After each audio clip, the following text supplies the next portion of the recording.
9 months, 20 countries, 4 continents, all filmed on a home video camera or camcorder, like we used to call it back in the days in 2013. This marked beginning of what is known as Karl Watson documentaries today.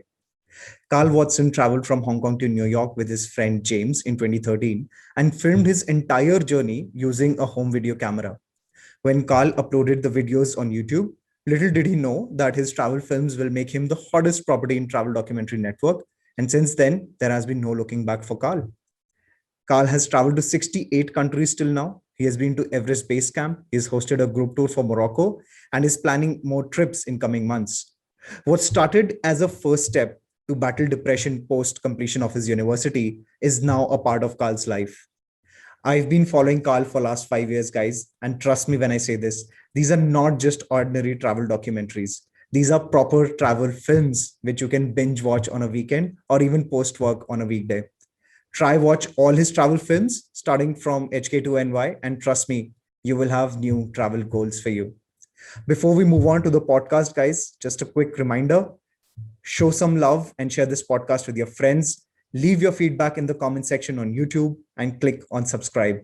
But for now, this is Karl Watson on justPARV.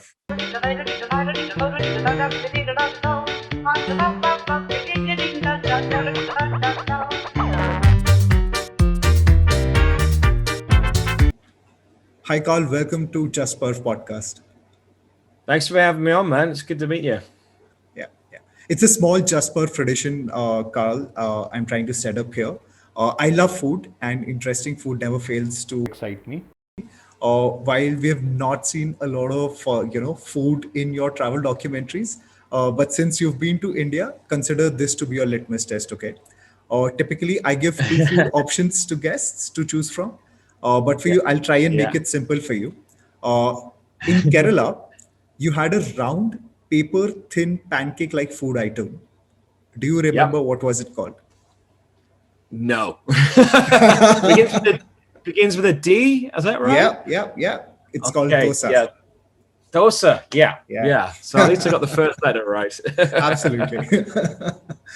Great. I've been following your channel for a long time, Karl, but it'll be interesting for our listeners to know more about your journey.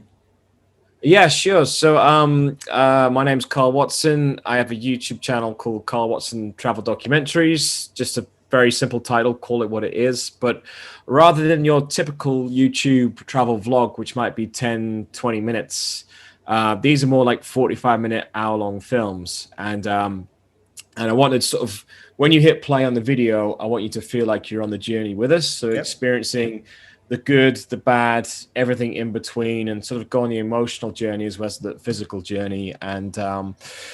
And yeah, because your traveling isn't always perfect, and there's a tendency with like Instagram these days to make everything seem perfect, and it sets unrealistic expectations, but also it doesn't make an interesting story. It's far more interesting story to tell you what everything's actually like all the sort of the sweet and the sour and all the stuff in between. So the channel's been running properly even since 2014, and it's going all right.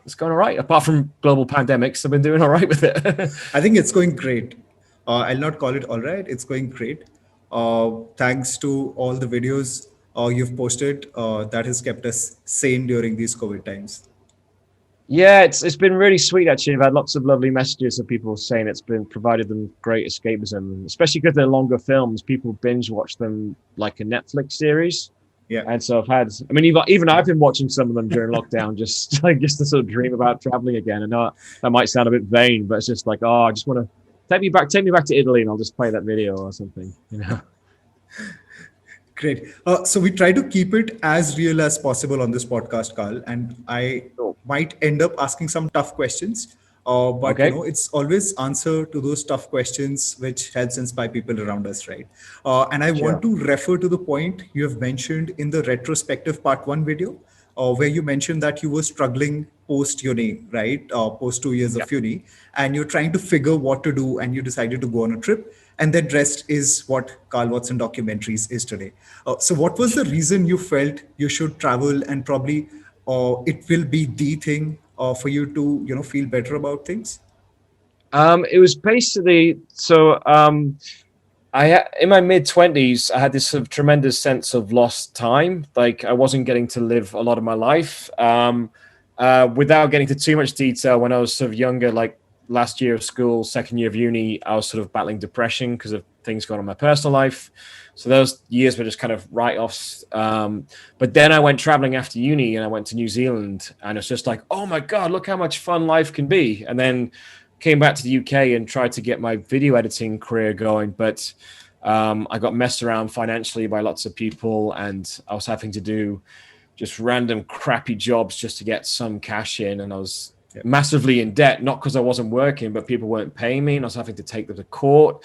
And excuse me. And then so I got to one point one day, I was just like, I could feel like my life just slipping away. You know, I was just existing rather than actually living my life, which is kind of what we've all been doing this last year, really. It's just like, we've all just been sitting and waiting till we can live our lives again. And I just thought, right, if I could do anything, what would it be? And money wasn't an option. What would it be? And it's like, I want to go traveling again, but not just go to one place. Let's try and do the biggest trip I can possibly afford. I don't want to work a single day on it because I've been doing all these crappy jobs. And then it just gave me something to focus on and a target to sort of, so even when I was doing crappy jobs, at least it was all going towards this dream. And it was kind of just a dream to keep me going at first, but then I finally got my career sorted out and started earning proper money. And then gradually the dream of doing the trip became the reality. And then I also decided to film it. Which was just going to be like a fun sort of side project souvenir. And then fortunately, lots and lots of people watched it on YouTube, which we didn't expect. And then that's what kind of kicked the whole channel off. Yeah, absolutely. And it's interesting, how we figure out a source of motivation during these difficult times, right? I remember I was in terrible shape a couple of years back, obviously not for the world, and started listening to a lot of podcasts on my way towards work, right? And one podcast I can clearly remember out right now is Jay Shetty, but there are many more, right? And gradually I realized there's such great content which is available. And I actually started looking forward to those 30 minutes of drive from my home to work, right? Which also brings me to a moment in the retrospective video. And like you mentioned right now, depression is one topic which is not very common, right? Back in the days, but definitely people are more comfortable talking about it now.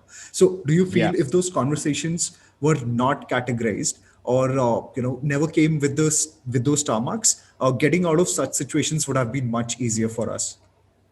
I think so. I mean, I think when I was battling depression, we didn't use the word depression. It was just all my friends were like, oh, Carl seems a bit quiet. They didn't, and I was like, oh yeah, I'll be fine. I just got, and I was sort of worried to talk about it because I think the thing I was worried about was I'd sort of tell people, oh, I'm going through this, and they'd be going, it's no big deal, when actually it's eating you up inside. So by talking about things, then the more you talk about it, the easier it becomes, and you sort of sharing your experiences, and other people might have gone through similar experiences that can give you good advice. So I think it's and the key thing to talk about, the way to sort of talk about mental health as well.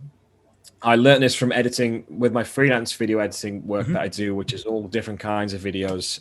It's what mainly pays the bills. But one of them was about mental health. And this expert on it was saying, you need to talk about mental health like you talk about your physical health. It's not like mental health. People seem to sort of say like, oh, they're fine or they're crazy, when actually there's the full spectrum. And like with physical health, some people are absolutely ripped and some people are completely fat and out of shape, whilst most of us are somewhere in between, and sometimes you're in better shape than you were another month and things like that. So it's sort of, it's the thing you're constantly working on. And by the more we talk about it, the more people will feel, hopefully understand it, and then hopefully find advice that can help them get through it as well.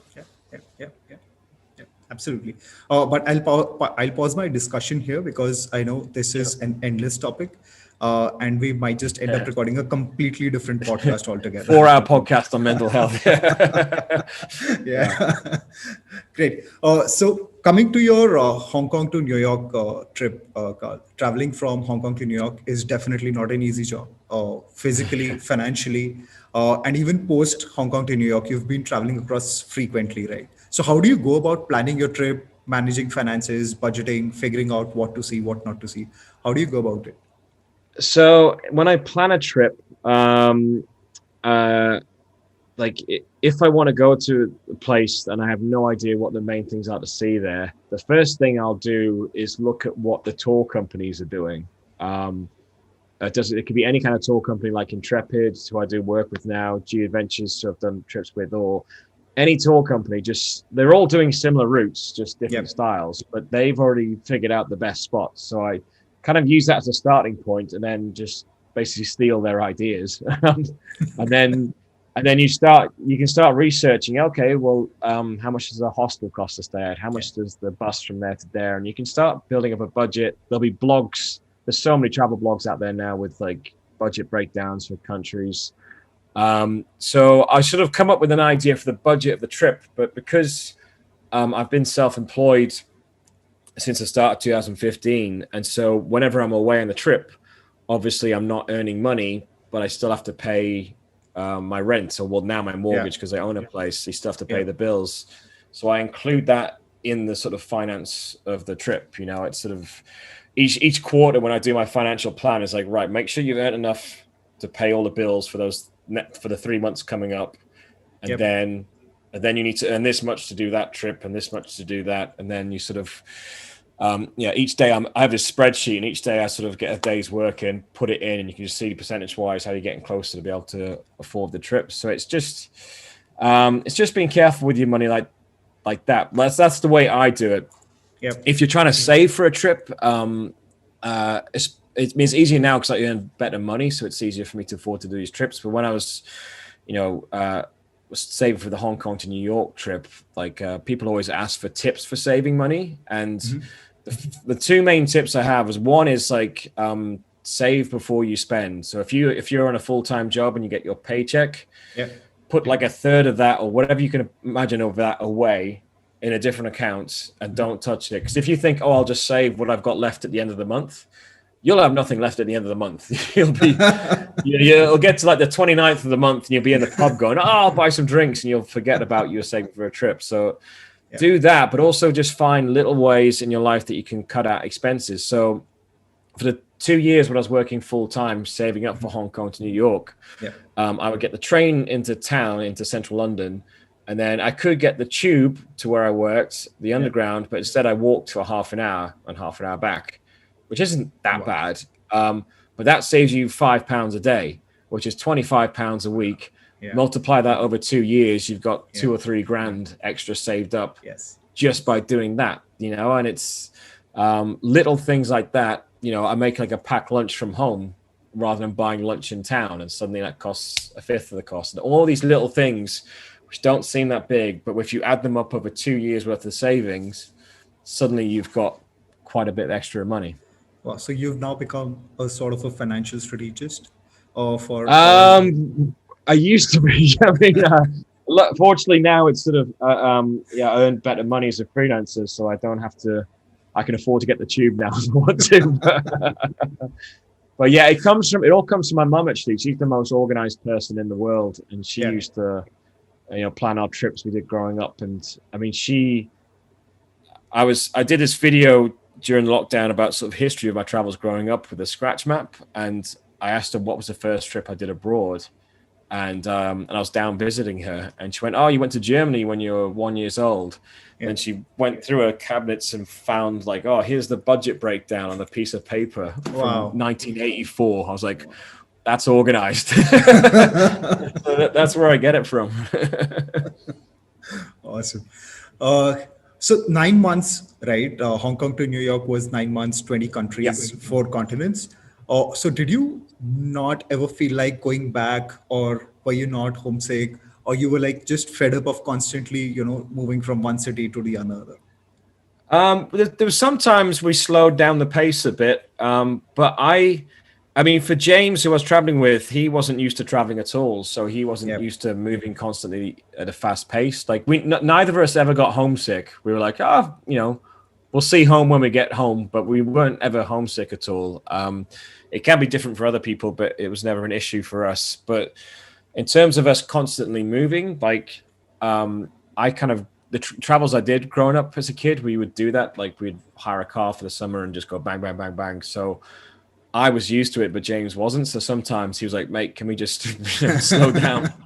But I was just like a machine. Let's go to the next place, next place. Let's film this. And he was like, "Can I have a moment to breathe?" So we both have sort of two different styles of traveling. But it was, I think, especially because we did lots of places and like we changed not just country but continent. The trip kept getting refreshed, and so it wasn't just, if it was 9 months just in Thailand, just getting drunk on a beach, we probably would have died after a few months or something. But so I think because it kept changing, it kept it interesting and fresh.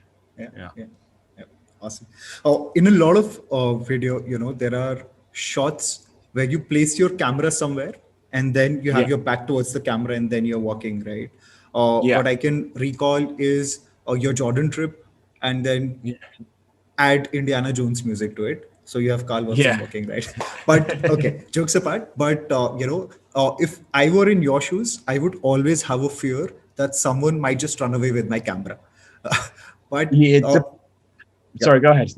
Yeah. So how difficult is it, or how easy is it for you to shoot when you're traveling? Because there's a moment, a very picturesque site, and you are confused whether I want to shoot this or do I just look at whatever is happening around.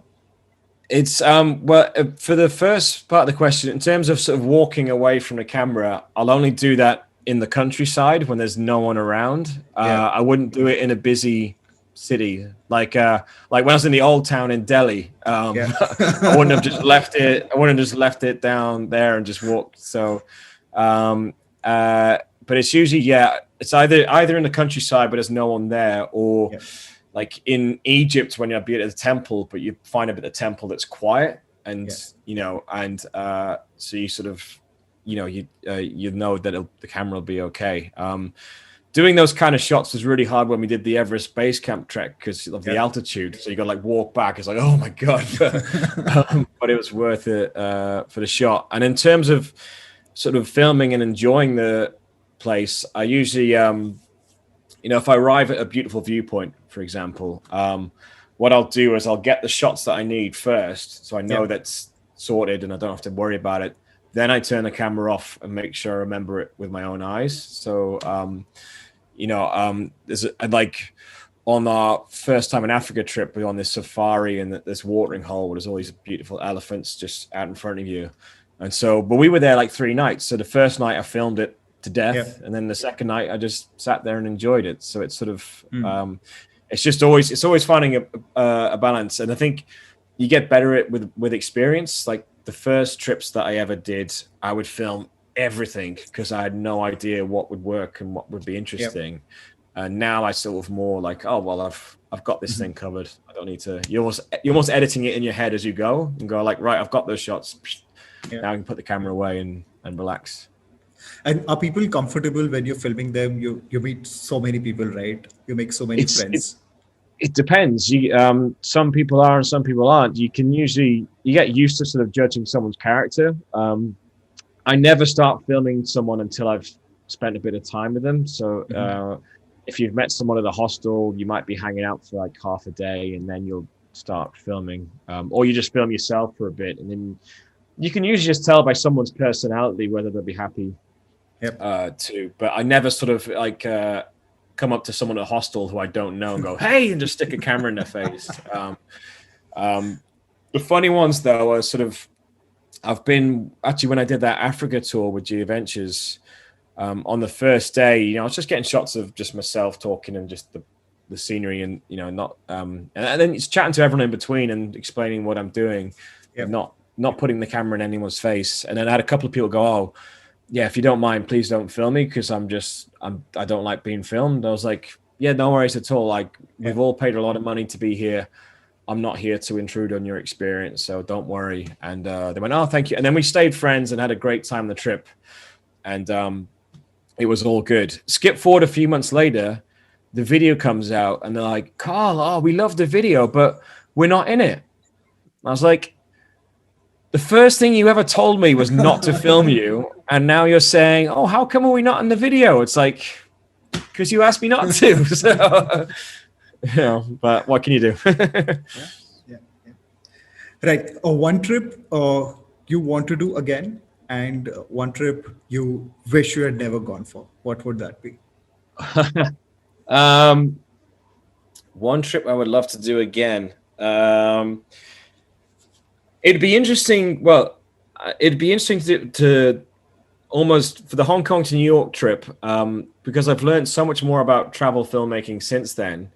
It'd almost be interesting, like as a magical experiment, sort of go back in time, Yep. do the exact same trip, everything we got right, everything we got wrong, but just film it better and just see, even using the same camera, not talk about using Yeah, I drones or was whatever. actually But about to come to that. Would you change the right, camera? Because that's the talking point about the entire trip, right?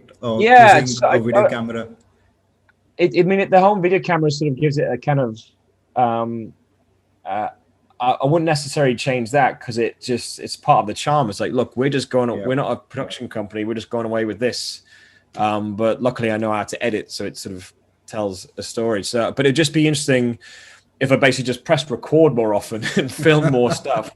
Then sort of see what other experiences we could have captured. A trip, and in terms of other trips I'd do again, there's so many places like New Zealand. I'll keep going back to Switzerland. There's sort of. I mean, I'm hopefully going back to Thailand in January, but sort of seeing lots of new stuff, as well as maybe revisiting some places. But in terms of trips I wouldn't do again, it's hard. I mean, I've done a couple of press trips where it's like a tourism agency, some organized fit for you, or a marketing agency. Yep. And I don't regret doing them because you learn more from the bad experiences than you do from the good. But I wouldn't actually do the trip again. So we did this one called 3 Weekend Adventures in Britain, where we were paid to go to sort of 3 cities and have these weekend adventures. Because they had a tight deadline, we did these weekend adventures from Monday to Friday. So it wasn't actually on a weekend. And so we arrive at these cities on a Monday and everything's closed and dead, And so it was just such a frustrating and stressful experience. Like, how the hell am I going to make a video from this? And the marketing agency woman, she, I don't want to be rude about her, but she wasn't that great. Like, she'd message me going, "Oh, have you guys made it okay? Like, if you need any suggestions of things to do, let me know. Like, I hear there's a really good Saturday market to check out." I'm like, "Saturday market? It's Monday." So that was, but I learned, if I was to do another trip with a tourism board or marketing team, I'd be like, let me sort the itinerary. Maybe if there's things you want us to show off or places you want us to go, tell us and we'll work it out together so it kind of works for my format,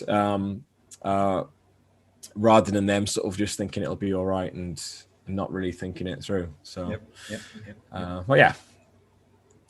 But recently, not recently, I would say rather right before COVID, lockdown last year, you hosted your first tour to Morocco, right? Yeah. You went with a group. What was the experience like? Because honestly speaking, it was very unusual for me also when I saw that, oh, wow, Karl is now taking people out on a tour. That's something which has never ever happened. And should we expect some more tours coming up in future? Oh yeah. So we've got. I can't tell you where yet because we're just getting them all finalized. But we've got between this October 21 and September 22, we've got 5 tours lined up. One of them is actually the Borneo trip. Our second tour was going to be in Borneo in April 2020. We had to put it back to 21 and now 22 because of the pandemic.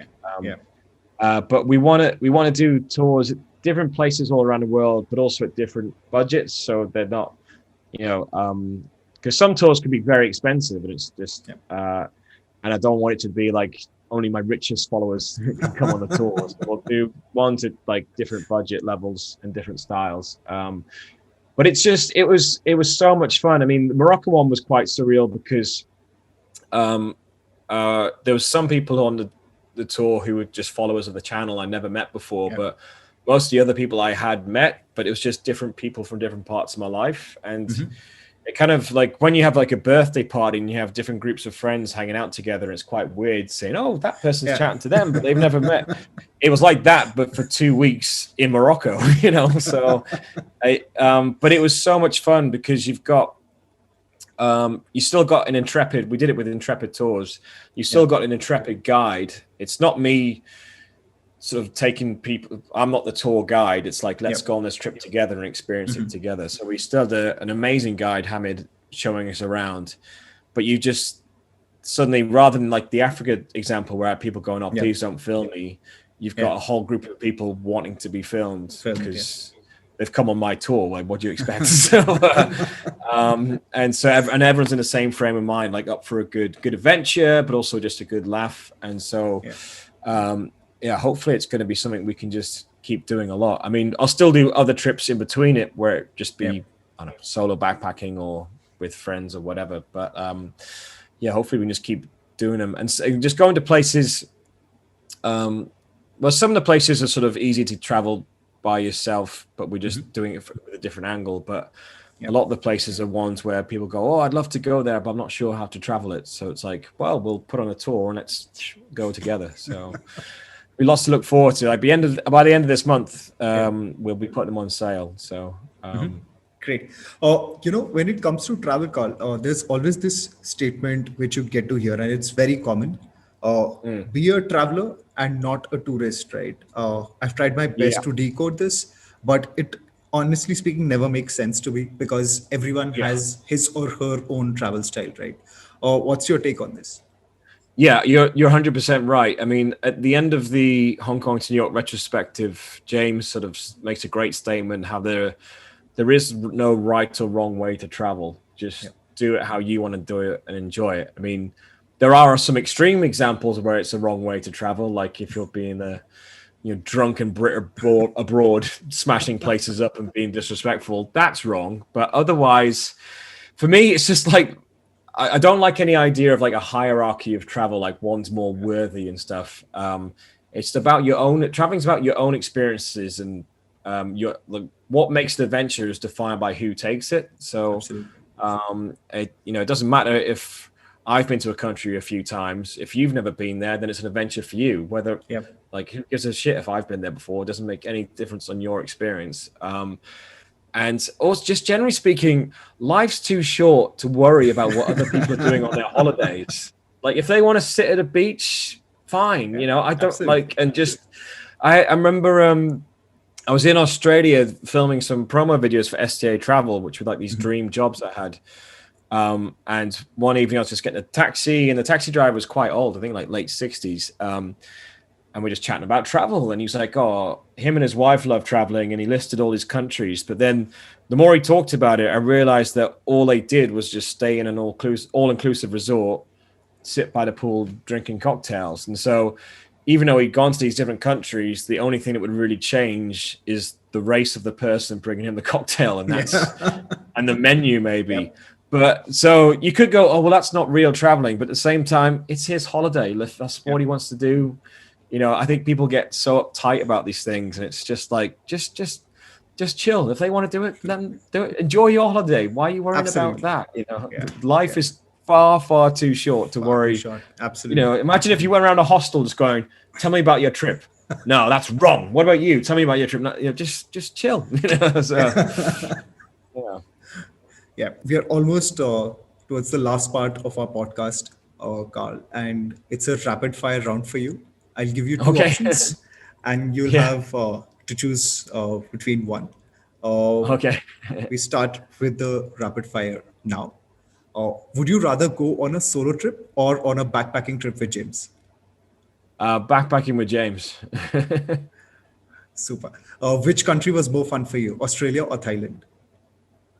Probably Thailand. Just that's because I've been to Australia before. So we had a great time in both for different reasons as well, the different countries. But I think Thailand was still the morning to start the trips. We're going, wow, Okay. Pyramids or Taj Mahal? Which one, as per you, is overrated? Um, I don't think either's over. What the pyramids? Yeah, Carl, just to start It, back, there are going to be a lot of Indian followers here. So choose your answer correctly. Taj Mahal's perfect. I loved both, and Yeah, also it's the pyramids. People sort of go, oh, there's lots of people trying to scam you and trying to, I kind of got bullied into doing a camel ride that I didn't really want to do. But when I was there, I was just like, right, just block. I've wanted to see the pyramids all my life. Just block all that yeah, out and focus on that. And the same at Taj Mahal. Yeah, it was busy and crowded and tons of people getting photos and it was, lots of like litter on the floor. But you just go, no, just focus on that. yeah, It's again something you wanted to see all your life. And so I think big iconic places like that, it's yeah. just you have to sort of forget your expectations and just enjoy it for what it is rather True. than worrying like is this perfect or not. Just enjoy it. That was a very diplomatic answer, but we'll take it. Yeah, it's a very long answer for a rapid round as well. Yeah. Okay. Full moon party or Castaway Island party? Castaway Island. Yep. Yeah, full moon was too big and too messy. Whilst Castaway, at least it's just a group of you. Whilst full moons, I think a lot of people never knew about Castaway Island. Is what? well, yeah, I've been. I've had I was back there in Vietnam in 2020, and I was at the hostel. I wasn't staying at the hostel, but I was just having drinks with people who worked there, and I was just joking with them. But I was thinking, you guys probably owe me a lot of money because the amount of people that probably booked it from there. Yeah. Where would you want to travel again, Japan or Morocco? Japan. Yeah, I mean, I'd love to go back to Morocco and see more of it, but Japan was just unbelievable, and there's so much more to see. So, so again, yeah, would love to do both again for sure, and I hopefully will do. But Japan, yeah, definitely one of the ones I'm very keen to go back to. Yeah. And what do you hate more, the octopus ball you had in Japan or the dead scorpion you had in Thailand? That's a good question. The octopus ball I didn't like because it had the scorpion wasn't disgusting. It was just like, Yeah. imagine you got a piece of fried chicken and a bit of the bread was just really burnt and crusty. It was just like that. It was just like, so it wasn't horrible. It was just boring. Whilst the octopus I don't mind seafood, but there's something about the sauce or the flavoring. I was just like, nah. So yeah, and I mean, I used to not like, I used to be the most picky person with food ever. And then just by traveling, it's kind of taught me to sort of just try anything and and it sort of opened me up to eating so many different foods. And like when I traveled to India, I ate so many vegetarian dishes and they were delicious. Whilst before then, I was like, you can't have a meal without some meat. And then you go to India and it's like, oh, vegetarian food, something's absolutely delicious. So yeah. Yeah.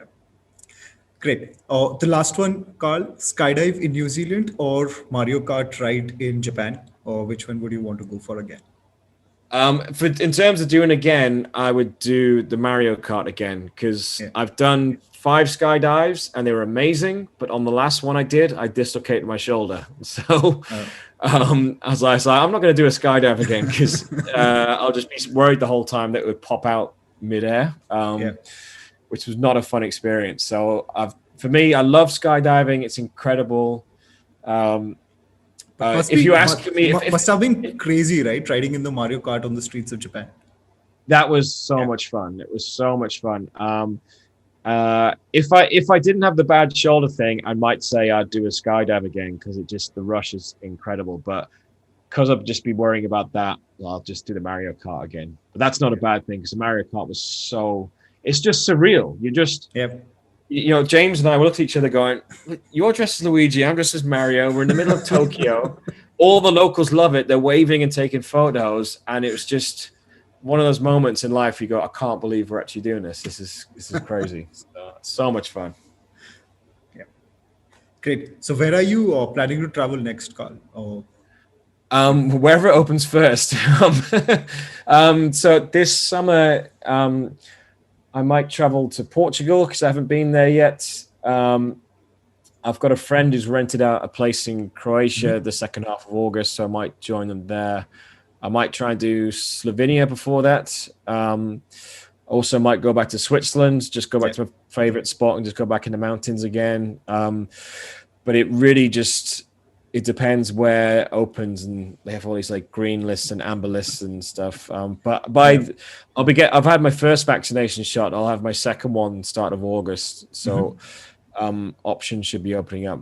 But you never know. I might end up going to the US because they're doing well in the vaccination program. So it's sort of, it really is. I won't book anything till literally the day before, like because everything changes so fast and so rapidly. I'll just be, you know, I've during lockdown, especially like, you know, in January and February and March when the weather was miserable and it was just like, you know, another lockdown, I planned just millions of trips just for the escapism of planning it.